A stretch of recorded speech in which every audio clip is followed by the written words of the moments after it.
Vous écoutez un podcast de EJR Radio, la radio pour tous.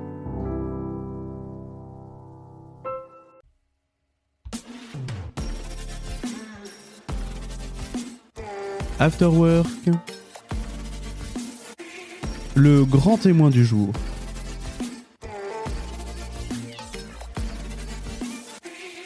Et oui, nous sommes toujours sur EJR Radio pour notre grand témoin du jour. Aujourd'hui, sur EJR Radio, nous recevons un artiste que nous connaissons bien. Il s'agit de Vince le Mariachi. Il est artiste, chrétien, engagé, chanteur, mais aussi batteur, un peu fou. Homme au grand cœur, toujours guidé par Dieu, mais surtout toujours avec son chapeau sur la tête. Vince le Mariachi, c'est un premier album sorti en 2017, Chocolate, Dieu est le chocolat, et ça donnait ça. Le chocolat, on n'adore que Dieu. Dieu est le chocolat, on n'adore que Dieu. Dieu est le chocolat. Do, ré, mi, fa, sol, la, si. Dans une ambiance de fête d'Amérique latine qui donne le smile et l'envie de danser, Vince le Mariachi avait ainsi proposé 11 titres dans cet album, rempli de joie et d'amour. On pouvait y retrouver notamment un titre que vous connaissez bien sur EJR Radio et que vous entendez régulièrement sur nos ondes. Ce titre, c'est Christ Oreille, et c'était ça.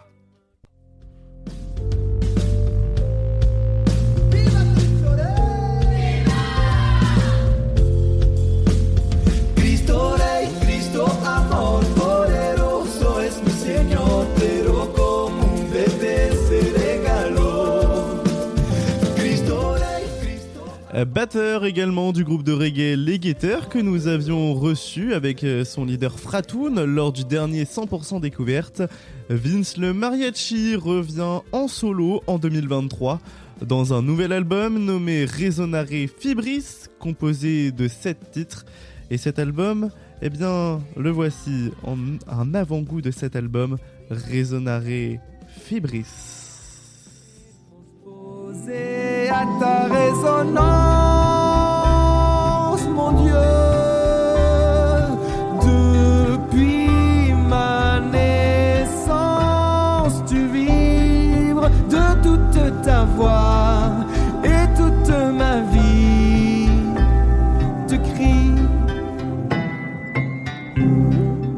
Un album plus doux, plus court aussi, avec seulement 7 titres, mais toujours porté par des messages et des textes forts. Un album que vous écoutez d'ailleurs d'ores et déjà sur EJR Radio, avec le titre La Stèle, qui fait partie de nos 4 nouveautés de ce mois de juillet. Et ce titre, La Stèle, ça donne ça.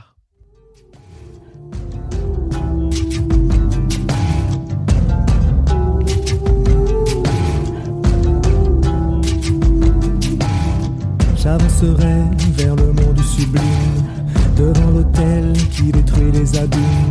Je chanterai Gloria Te Deum, comme tous les hommes. Son évolution, son parcours, découvrons encore plus qui est Vince le Mariachi grâce à cet entretien. Vince le Mariachi, tu es le bienvenu sur EJR Radio. Première question assez simple, pourquoi ce nom, Vince le Mariachi ? Le mariachi, ça vient du mot français mariage. Le mariachi, c'est celui qui joue pour les fêtes familiales et en particulier les mariages. Et moi, j'ai décidé de jouer vraiment pour les noces de l'agneau, c'est-à-dire de mettre ma musique pour le Seigneur. Et donc, je mets mon chapeau de scène. Tu as parlé de folie et j'accepte. Je crois qu'il faut être un peu fou dans ce monde pour avoir la foi, pour aimer son Dieu. Il faut un peu de folie aussi pour en parler autour de soi. Et c'est la bonne folie. C'est-à-dire que c'est celui qui ne reste pas sage. Et Jésus, il dit même, ce que tu as caché aux sages et aux savants, tu l'as révélé aux tout petits. Il pourrait même rajouter, voilà, aux fous de Dieu, quoi. Voilà. Et donc Et puis, ouais. T'es un fou et un fou de musique aussi, du coup. Exactement. Alors, un fou de musique, déjà par ma famille, puisque moi, je suis issu d'une famille de musiciens. Et puis, la musique qu'ils faisaient, c'était plutôt la musique classique. Et moi, j'ai décidé de de partir avec l'instrument le plus violent, le plus fort, la batterie, dont on parle pas trop dans la Bible, quoique on parle quand même de l'airain, des cymbales, les cymbales triomphantes, sonnantes et triomphantes. Et puis on nous dit que si on n'a pas l'amour et la charité, ben on est comme une cymbale. Alors il faut pas seulement être une cymbale, donc je me suis mis à chanter aussi, à faire de la guitare, en particulier la vihuela, qui est une petite guitare mexicaine. Mais c'était par nécessité, en fait. J'avais vraiment, je sentais que j'avais beaucoup de choses à dire au Seigneur. Je voulais lui chanter les psaumes. Et puis ensuite, j'ai voulu aussi témoigner de cette relation que j'avais avec Dieu. Donc je me suis mis à chanter aussi pour les hommes, à chanter pour les hommes et les femmes, pour l'humanité. Et donc c'est ce qu'on appelle un artiste, un musicien, un intermittent dans la langue française. Voilà. Donc je suis intermittent, musicien professionnel au service de plusieurs artistes. Et effectivement, je garde ce dialogue intime et personnel avec Dieu. Donc j'ai ce projet personnel.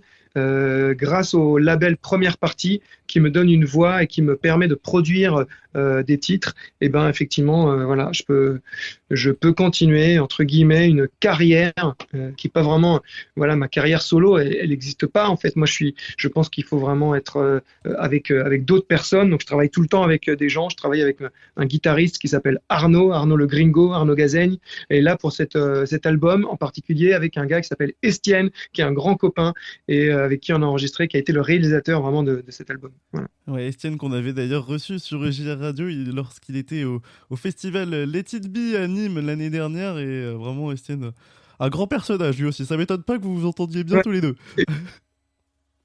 Ouais, notre folie s'est rencontrée. Exactement. Alors, tu le disais, tu es au service de plusieurs personnes, tu joues toujours en groupe, tu joues notamment dans le groupe Les Guetteurs. Peux nous raconter un peu l'histoire de comment tu t'es retrouvé dans ce groupe-là, et puis qu'est-ce que vous y vivez quand même? Tout à fait. Donc, je suis le batteur du groupe Les Guetteurs depuis à peu près 11 ans. Fratoun a commencé le groupe quand il avait 12 ans. Il vous a expliqué peut-être son histoire sur les ondes. Moi, je l'ai connu effectivement à cette époque-là. Je voyais qu'il y avait de l'audace, beaucoup d'audace chez ce garçon, parce que c'est un petit garçon de 12 ans, mais qui déjà se mettait en guerrier. Je me bats pour devenir guetteur. C'est ça les paroles. Donc à 12 ans, déjà très viril, et maintenant c'est devenu un homme. Il n'a rien perdu de sa fougue guerrière. Et moi, ça m'a parlé déjà en le voyant jouer avec son skunk, qui était un côté assez machette, quoi, un truc très incisif. Et puis l'ingé son qui travaille avec eux, bah, je l'ai rencontré à cette même période, en 2010, je le rencontre, et moi je me mets vraiment à cette époque au service de la musique chrétienne. C'est-à-dire que je sens un appel fort. Je viens de la musique profane, j'étais batteur de rock, batteur de folk, j'avais fait des gros festivals, j'avais déjà joué à l'Olympia, j'avais fait les Francopholies, et là tout d'un coup je sens un appel à des choses beaucoup plus priantes et à me mettre au service de la louange. Et là, il y a cet ingé son qui me contacte et qui me dit « Vince, il y a un projet pour lequel tu serais parfait avec ton exotisme. » Pour une fois que mon exotisme, tu vois, parce que je suis franco-mexicain, vraiment friand des rythmes exotiques, des rythmes africains, etc. Et il me dit « Mais c'est du reggae, il faut absolument que tu les rencontres. » Et ça a effectivement matché dès la rencontre. On s'est rencontré avec le bassiste, Fratoun, et ça a marché direct. Et puis, donc voilà, maintenant, donc, avec Guillaume, qui est le clavier, avec Ludwig, qui est le guitariste, et donc Damien, notre ingé son. On est vraiment une équipe soudée depuis cette période, depuis 11 ans. Et oui, ça nous donne des titres de reggae incroyables. Alors, vous avez même tenté un peu d'électro à un moment aussi, hein, ça on en avait discuté avec Fratoun. Si vous voulez tout savoir, j'invite nos amis auditeurs à aller écouter en podcast l'émission 100% découverte du mois de mars, si je ne dis pas de bêtises, pour en savoir encore plus sur ce groupe Les Guetteurs. Et puis, tu t'es aussi quand même lancé un petit peu, même si c'est toujours avec toujours entouré, j'ai envie de dire, même dans les musiques que t'as produites. T'as produit donc ce premier album qui s'appelle El Chocolate, je sais pas si je le dis bien, mais moi ça me fait rire de le dire comme ça, tu vois. Chocolat, tu le prononces bien, chocolat c'est un mot qui vient de la langue mexicaine, de la langue aztèque. Et cacao, ça vient même de la langue maya. Comme quoi, on parle parfois aztèque et maya sans le savoir. C'est comme Monsieur Jourdain qui faisait de la prose sans le savoir. Voilà. Donc, chocolat, il suffit de rajouter le tl et ça fait effectivement, tu vois, la langue aztèque. Et on a gardé, nous, chocolat. Donc, c'est une invention mexicaine. Il a fallu, évidemment, les Belges et les Suisses pour nous rajouter un peu de lait et de sucre. Mais c'est une invention mexicaine, le chocolat. Tu vas nous donner faim avec tout ce chocolat. Mais en tout cas, donc, ça nous a donné ce premier album. Alors, est-ce que tu peux un petit peu revenir sur son histoire? Comment est-ce que tu en es venu à te dire un jour, finalement, bah, moi aussi, j'ai peut-être des choses à dire et des titres à porter, à donner? aux autres? Tout à fait. Ben, déjà, tout est dans le titre. C'est-à-dire que le chocolat, pour moi, c'était une image forte pour parler de la saveur de la parole de Dieu. On nous dit goûtez et voyez comme est bon le Seigneur. Et quelle belle image gustative. Alors, le chocolat n'est pas utilisé dans la Bible. On utilise plus le miel, à l'époque, évidemment. Hein. On n'avait pas encore découvert les Aztèques et les Mayas, mais on parlait du miel et on parle de cette saveur de la parole de Dieu. Et je la savourais d'une manière très pragmatique le matin en lisant les évangiles et en lisant les psaumes. Et je dégustais, en buvant mon café, je dégustais cette parole et je me disais, mais en fait, moi, j'ai pas besoin du petit chocolat comme ils rajoutent parfois dans les cafés, là, dans les cafés parisiens. Moi, en fait, j'ai cette parole, ça me suffit. Je veux juste cette saveur dans la bouche. Je l'ai digéré, j'en ai fait des chansons. Et puis, j'ai rencontré Grégory Turpin et le label Première Partie qui me disait, mais en fait, t'es un artiste chrétien. Et moi, je leur répondais, bah, non, je suis un chrétien. Et puis, je suis artiste. Mais ils m'ont dit, non, non, écoute, joue pas sur les mots. T'es déjà avec les guetteurs. Il faut que tu t'adresses à tes contemporains. Il faut que tu parles aux Français. Et en particulier parce que j'avais fait un voyage en Irak avec lui. Et il a vu que j'étais à l'aise sur scène pour partager ma foi et ma passion pour la musique mexicaine avec les Irakiens. Il m'a dit, il faut que tu fasses la même chose avec les Occidentaux maintenant. Tu vois. Et donc, on est passé par une plateforme Credo Funding, qui est une plateforme de crowdfunding chrétien, de financement participatif. Et donc, il y a énormément de personnes qui m'ont soutenu, qui ont permis en fait la réalisation de ce premier album. Je suis vraiment très reconnaissant envers ces personnes parce qu'elles ont, sans avoir écouté, elles ont soutenu le projet. Elles savaient que voilà, j'allais témoigner de ma foi et que j'avais ce projet à cœur. Il a pu naître et ça a donné effectivement ce premier album. Donc Dieu et le chocolat.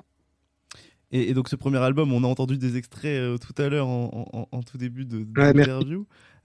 C'était un album quand même vraiment très marqué culture mexicaine, latino.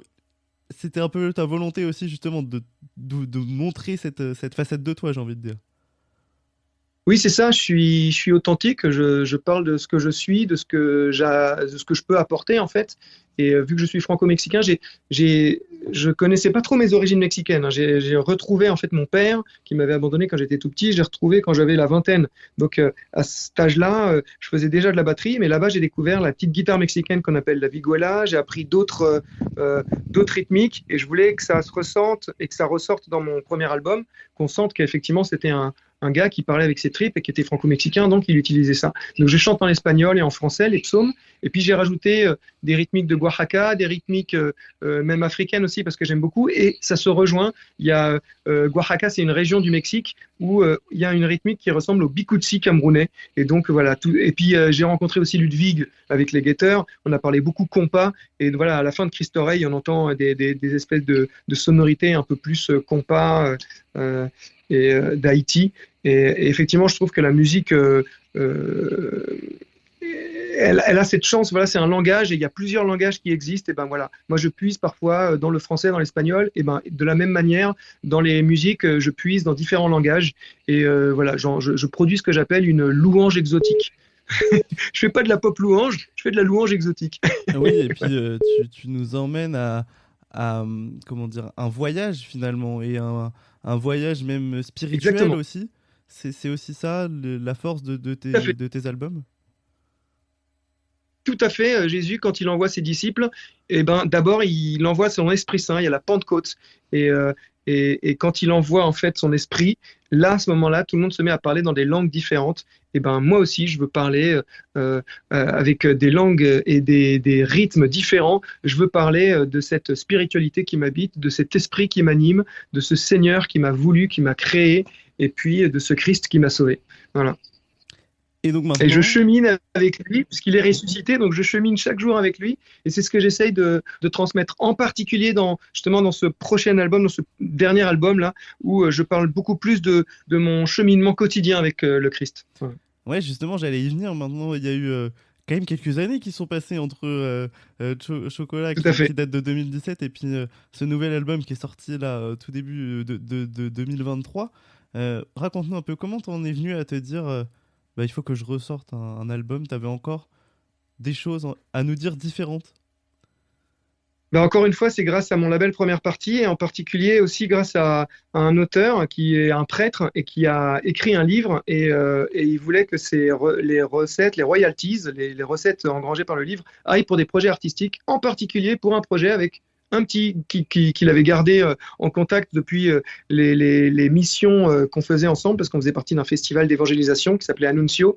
Et ce prêtre qui s'appelle Will Conquer, il a donc permis, avec son budget, qu'on enregistre. Alors au début, voilà, on pouvait enregistrer que 5 titres. Et puis Estienne m'a fait cadeau d'un titre qu'on a enregistré 6 titres. Et puis c'est devenu 7 titres avec une petite intro où j'ai juste chanté à la fin. Enfin, c'est voilà. Donc au final, c'est 7 titres donc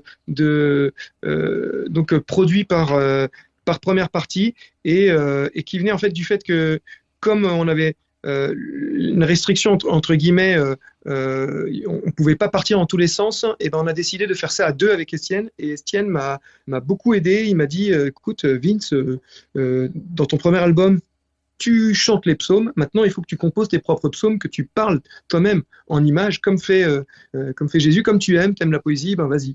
Montre-le. Et donc j'ai beaucoup plus axé sur mes textes et des images personnelles, ma vie, voilà, beaucoup plus que dans le premier album où c'était vraiment tourné vers les psaumes et des chants de louange. Là, c'est quelque chose qui reste dans l'adoration, mais qui veut aussi se transmettre comme un message en fait. C'est pour moi une carte postale de ma relation intime que j'envoie voilà, au monde en disant voilà ce que je vis et voilà comment le Christ y m'aide. Et voilà, c'est comme ça que ça s'est fait. Et cet album, il est foncièrement différent du premier, même dans le style musical. C'est un peu plus posé, un peu plus doux peut-être pour les amateurs de batterie. Ah ouais. Ah bah, enfin, en tout cas, c'est mon ça avis. me touche que tu dises ça, parce que je trouve... Ah oui, tu trouves en termes de batterie, c'est ça? Oui, je suis bah, d'accord. en plus, Ouais. tu parles à un batteur, donc forcément, je vais te dire il semble en tout cas peut-être plus doux, mais plus posé. C'est aussi, je sais pas si c'est le poids de l'âge qui fait ça, mais des années. C'était une volonté aussi. Non, moi, l'âge n'a pas pris sur moi, comme tu peux le constater, tu vois. Je reste toujours le même, malgré mon grand âge qui commence à venir. Non, en fait, c'est pas une question... peut-être... Je pense pas être mature. Franchement, j'aurais pas l'audace de dire que je suis mature, mais en tout cas, alors il y a 2 choses. La première, c'est que j'ai vécu des pics émotionnels assez importants dans la création de cet album, puisque j'ai appris la maladie de ma maman, on lui a diagnostiqué la maladie d'Alzheimer, et en fait, c'est celle qui m'a élevé, tu vois, qui m'a transmis sa foi aussi, qui m'a parlé de Jésus. Et j'ai vu qu'elle perdait la mémoire, qu'elle ne se souvient plus de mon nom, de qui je suis, etc. Donc ça, c'était très dur. Et en même temps, je suis devenu père. Donc là aussi, grand pic, ce petit poids d'amour qu'on me confie et qui me dit, mais ça y est, le Seigneur te donne un cadeau avec ton épouse. Vous êtes maintenant garant d'une vie.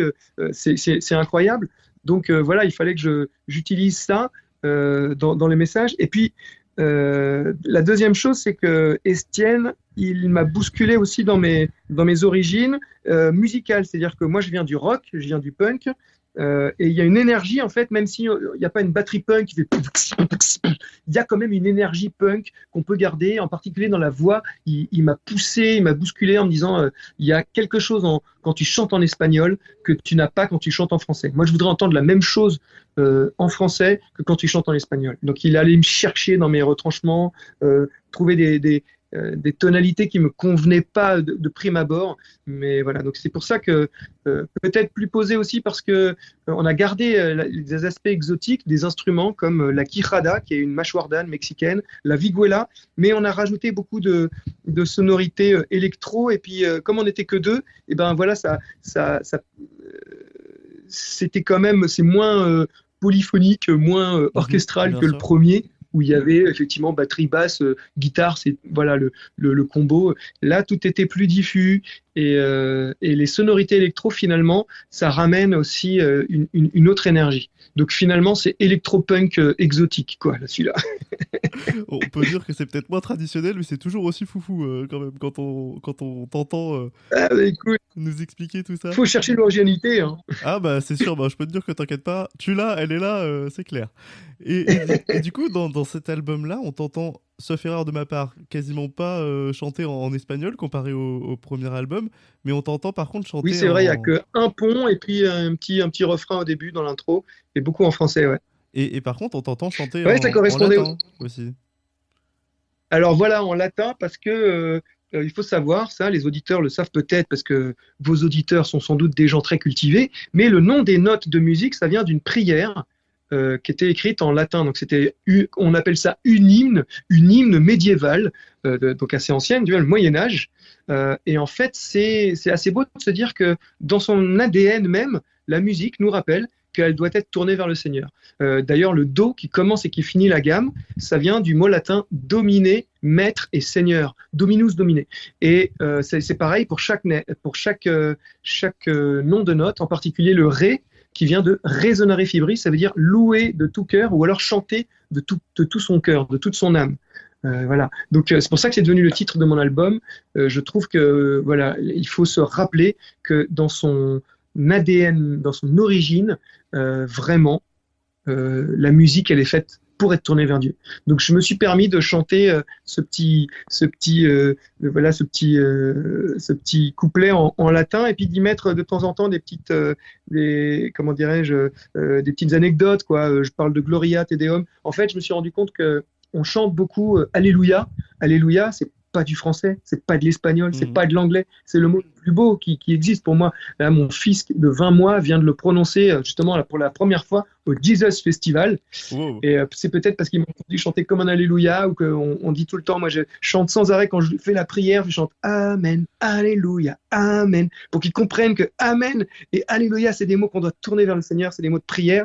Et voilà, je me suis dit, c'est pareil, il y a des mots comme ça qu'on utilise en latin et je les ai glissés un peu dans cette EP. C'est pas du tout pour utiliser des mots que personne comprend, mais c'est un peu de la même manière que parfois on se met à parler en langue, tu vois. Ouais. Voilà, des mots que je sais que voilà, le Seigneur les comprend lui. Et quand on n'a plus rien à dire, c'est ce que dit d'ailleurs un écrivain très très très connu qui a fait le fameux Alléluia, c'est Leonard Cohen. À un moment, il dit, mais je ne veux plus rien d'autre sur ma bouche que ce mot Alléluia. Quand il va mourir, il veut que ce mot sur sa bouche. C'est fou, hein? Alors que c'est un alcoolique, dépressif. Je suis même pas sûr qu'il avait la foi, mais en tout cas, tu vois, il gardait ce dernier mot pour Dieu. C'est beau. Ah oui, c'est très très beau. Et du coup, en parlant de cet Alléluia, ça peut me permettre de faire une petite relance sur un de tes titres, justement, le 7e de cet album, qui s'appelle Comme un Alléluia. Tout à fait. C'est l'un des 2 titres où il y a une collaboration, entre guillemets, un feat, comme on dit dans le monde de la musique. Un featuring. Un featuring, yes, avec Grégory Turpin. Tu peux nous en parler un petit peu de cette chanson ? Ouais, alors déjà, Grégory, il est arrivé en studio et tout de suite, parce que lui, il était en tant que producteur et puis il garde un œil, une oreille attentive sur ce qui se passe. Et je lui montre et je lui fais, au fait, mais ça serait super, tu voudrais pas chanter? Et il avait encore gardé son manteau, tu vois, il venait d'arriver au studio et on venait d'en parler, et tout de suite il a fait, ok, c'est beau en fait cette confiance, parce que tu vois, je suis un petit artiste, et lui, il a plus rien à prouver, et il s'est mis avec son manteau, tu vois, comme ça, bim, derrière le micro qui venait d'être installé, et je lui ai montré le morceau, il a chanté direct, et je trouve que c'est beau d'être à plusieurs pour chanter donc ce mot, Alléluia. Et puis c'est un morceau assez intime. Il y a 2 thèmes qui se retrouvent assez forts dans mon EP. C'est premièrement la pierre, les rochers, la stèle, et puis d'autre part, c'est les flèches, la cible et la cime. En fait, la cime, c'est le point qu'on vise quand on va monter, quand on va gravir une montagne. Et la cible, c'est ce qu'on vise avec une flèche.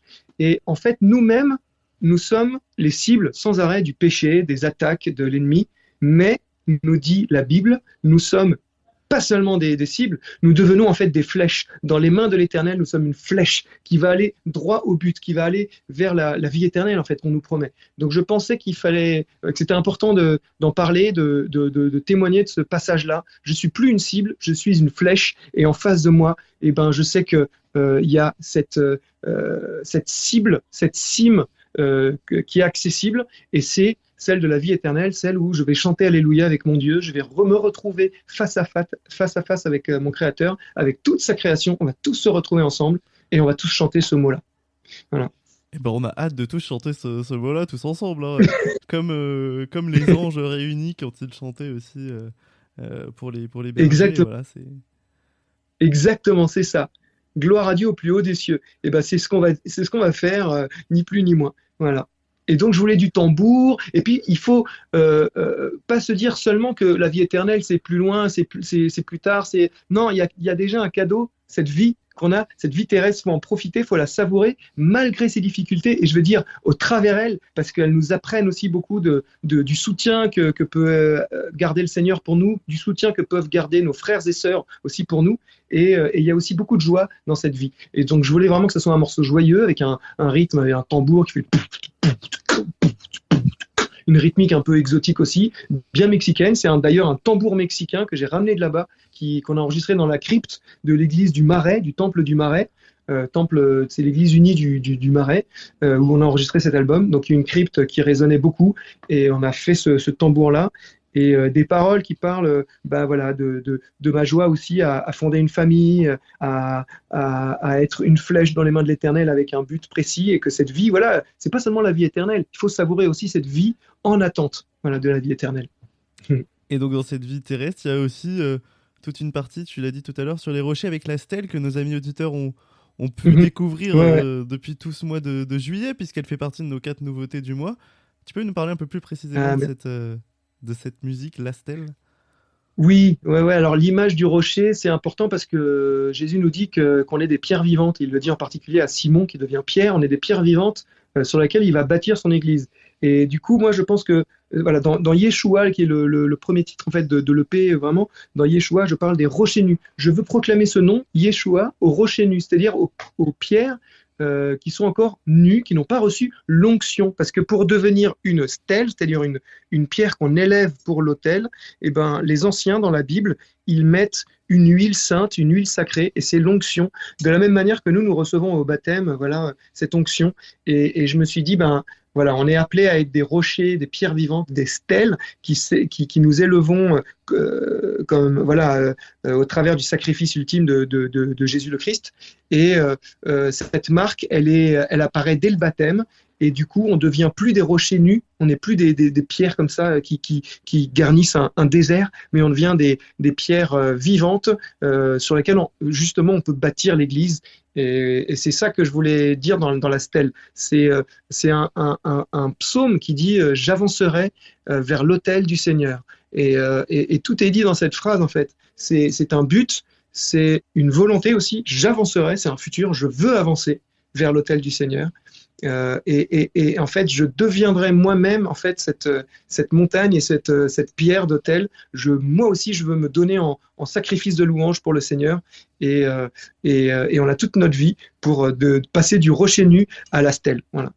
Et c'est un bel appel à nos amis auditeurs de passer du rocher nu à la stèle. Et donc, on invite aussi tous nos amis auditeurs à aller écouter l'ensemble de ces musiques sur toutes les plateformes possibles et imaginables. Spotify, Deezer, on peut le retrouver partout de toute façon. Et puis, bien sûr, les écouter aussi sur EJR Radio. Mais ça, on n'a pas besoin de leur dire, ils sont déjà au courant. Et puis, un artiste, du coup, finalement, c'est parler, chanter, faire des albums. Mais c'est aussi aller à la rencontre, finalement, des gens. Et ça peut se faire dans des festivals. Vous étiez allé avec le groupe Les Guetteurs et puis toi en tant que Vince le mariachi au Jesus Festival, tu nous le disais tout à l'heure. Tu peux nous raconter un peu comment c'était? Parce que l'ambiance avait l'air folle, ça avait l'air dingue. C'est un rendez-vous que je trouve très touchant puisque c'est autour du nom du Christ, quoi, autour de Jésus. Et faire un festival qui s'appelle Jésus, en 2022, mais ça fait déjà plusieurs années, c'était dès les années 2020, je trouve que c'est important, en particulier dans notre époque où on n'ose pas parler trop du Christ ou de la foi, il faut le dissimuler, ça reste dans l'intime, et là, bim, c'est un festival de musique. Pourquoi? Parce que la musique, c'est un véhicule formidable, culturel, mais on peut parler des choses vraies, des choses profondes dans ces festivals. Donc, qui est un festival qui s'appelle comme ça et qui réunissent autant de super noms, parce que là, l'année dernière, il y avait Glorious, là, cette année, il y a EXO, quand même, c'est fou, quoi. Il y avait Dena Moana, qui est la plus connue, en fait, du continent africain, qui chante en lingala. Moi, je suis un fan absolu. Pasola Lola, Kumama, Eyawe Kumama. C'est une artiste qui m'a beaucoup aidé dans la prière depuis de longues années. Donc, être sur cette programmation vraiment mythique avec donc Dena Moana, EXO, Sébastien Korn, qui est l'homme le plus adorable, le plus je dirais, le plus humble qui soit. Il y avait aussi, dans cette même humilité, il y avait Samuel Olivier. Et en plus, Samuel Olivier, il m'a fait l'honneur de me demander de jouer à la batterie pour le culte de fin de festival. Et voilà, je suis très honoré d'être avec ces personnes-là qui ont une grande force de louange et puis en même temps des points théologiques forts, quoi. Il nous a rappelé beaucoup de points importants sur le nom de Jésus, Samuel, sur le culte de fin d'année, de fin de session. Il a fait en particulier une nouvelle chanson où il rappelle que ce nom-là, ce nom de Jésus, c'est le nom qui sera proclamé et devant lequel tout le monde, à un moment, c'est le projet, que tout le monde s'agenouille devant lui, que tout l'univers a été fait pour lui, que la relation primordiale, c'est ce Père qui a voulu le Fils et qui nous a ensuite voulu de la même manière qu'il a voulu le Fils. Donc voilà, Jésus, ça doit être le premier, quoi. Et puis en même temps, c'est un moment aussi festif, juste de faire la fête autour du nom de Jésus. Et la fête, parfois sans théologie, juste la fête. C'est-à-dire se retrouver entre copains, faire des jeux.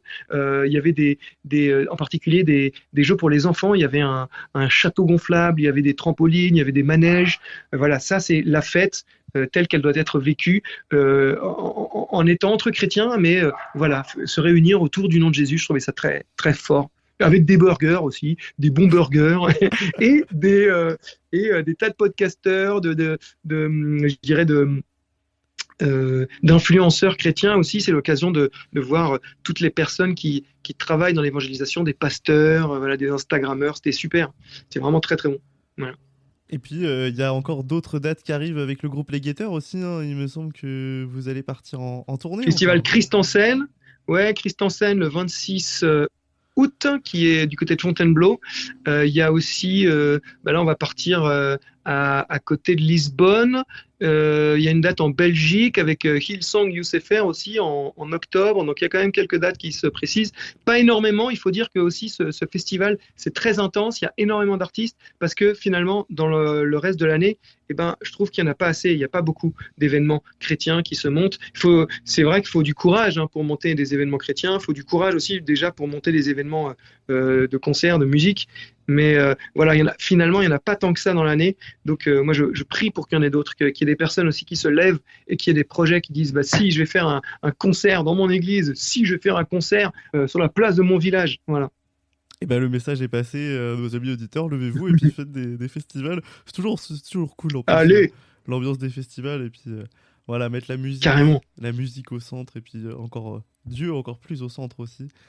Amen. Notre interview arrive déjà à la fin parce que on pourrait passer des heures à discuter ensemble, mais malheureusement, on est quand même un peu pris par le temps.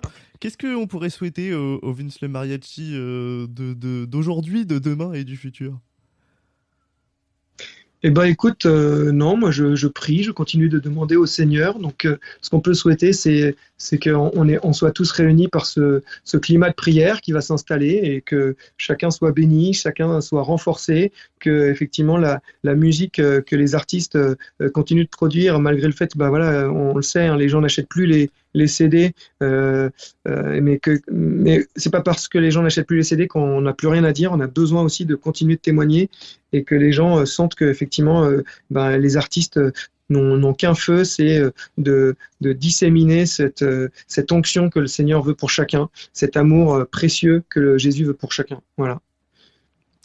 Et voilà. Et puis des concerts, si quand même, voilà. pour être pragmatique, invitez-nous, c'est facile. Invitez les artistes que vous aimez, n'hésitez pas, envoyez des messages sur Instagram, proposez des projets. Les artistes, on ne vit que pour ou par les projets. Donc si vous nous invitez, même si vous pensez que c'est une kermesse ou un événement sans importance, non, il n'y a pas d'événement sans importance. Je pense qu'à partir du moment où on se réunit, ça devient toujours, c'est important. Voilà. Le message est passé. Si tu avais un dernier message, peut-être à faire passer à nos amis auditeurs, tu connais peut-être notre tradition sur EGR Radio, on laisse toujours la libre antenne pour terminer les interviews. Si tu avais un message à faire passer à nos amis auditeurs, mis à part faites des concerts et invitez-nous, qu'est-ce que tu aimerais dire à nos amis auditeurs qui nous écoutent ? Ne pas oublier de dire tout ce qui vous anime en fait au Seigneur, y compris la peur, la colère, l'incompréhension. Vous pouvez tout dire. Les psaumes nous disent que qu'on peut tout dire au Seigneur. On le loue, effectivement. Hein. Bénis le Seigneur, ô mon âme, c'est une injonction, parce que parfois mon âme n'a pas envie de louer. Je suis parfois dans la peine, je suis dans la tristesse, et j'ai le droit de lancer ce cri au Seigneur. Le Seigneur, il est là pour tout entendre, pour tout recevoir. Et d'ailleurs, le psalmiste, souvent, il se calme. Quand il dit « Ah, j'ai peur, il y a des ennemis qui sont derrière moi », et puis à la fin « Mais Seigneur, c'est toi qui… » Et à chaque fois, il y a ce « Mais Seigneur » qui arrive au fur et à mesure de notre prière. N'hésitez pas à parler au Seigneur même quand ça ne va pas, même quand vous n'avez pas envie de louer, vous dites juste un mot, vous dites « Je ne comprends pas, Seigneur !» Et bien ça suffit. Voilà. Et bien voilà, c'est dit, c'est fait, et on invite donc nos amis auditeurs à oser parler au Seigneur, peu importe quand, comment et pourquoi. Voilà, c'est un beau message. Merci Vince pour ce temps que tu nous as accordé.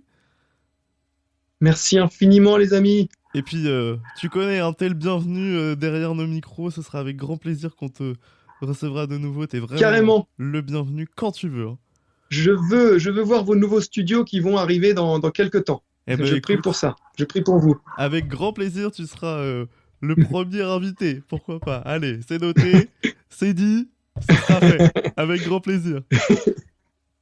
Merci à toi. Et puis pour nos amis auditeurs, on va continuer notre émission en marquant une pause musicale, en s'écoutant du Vinci Mariachi évidemment, voilà, sinon c'est pas drôle, en s'écoutant la nouveauté du mois, et on va se l'écouter en entier, c'est La Stèle, et on se retrouve juste après pour la suite de notre émission. Merci Vince.